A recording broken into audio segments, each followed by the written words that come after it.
আজকে আপনাদের দেখাবো Realme 8i power button volume button line volume plus minus button line যদি মিসিং থাকে আমরা কীভাবে লাইনটি জাম্পার করব।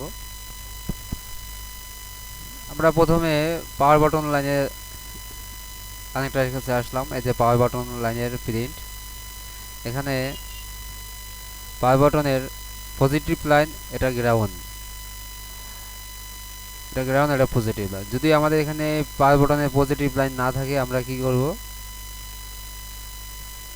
আমরা এই যে এখানে একটা প্রিন্ট দেখা যাচ্ছে, এই প্রিন্টটা পাওয়ার বাটনের পজিটিভ লাইন।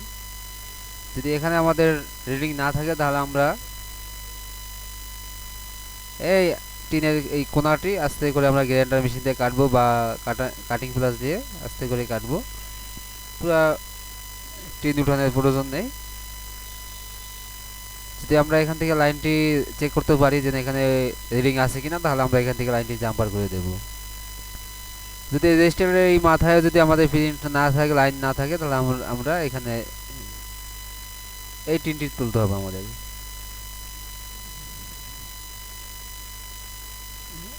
এখানে লাইনটি খুঁজে পাওয়া যাবে, এখান থেকে লাইন জাম্পার করতে হবে। যদি এখানেও লাইনটি না পাওয়া যায় তাহলে আমাদের লাইনটি পাওয়ার আইসি থেকে, পাওয়ার আইসি আগেও আমাদের একটি স্টার আছে, এখান থেকেও আমরা লাইনটি চেক করতে পারবো এখানে লাইনের রিডিং আছে কিনা। যদি এখান থেকেও মিসিং থাকে তাহলে আমরা পাওয়ার আইসি থেকে লাইনটি মিসিং, তাহলে আমাদের পাওয়ার আইসিটি চেঞ্জ প্রথমে রিভলভ করে দেখতে হবে, না হলে আমাদের পাওয়ার আইসিটি আমাদের চেঞ্জ করতে হবে। আমাদের ভলিউম আপ বাটন আর ডাউন বাটন লাইনটি দেখব।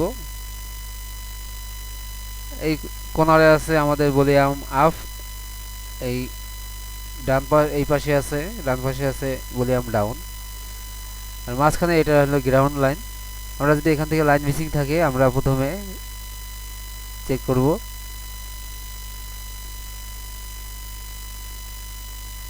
এই প্রান্তে আবার বোর্ডের